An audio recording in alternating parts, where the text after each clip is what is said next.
Looking for improved feedback and steering precision on your early 911 series car or 914? Elephant Racing's turbo tie rods do just that.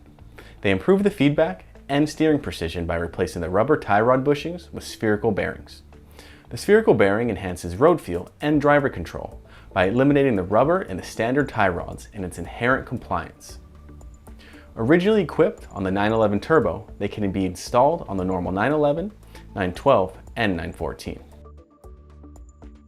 The standard kits are complete with tie rods, spacing washers, and steering rack boots for both sides.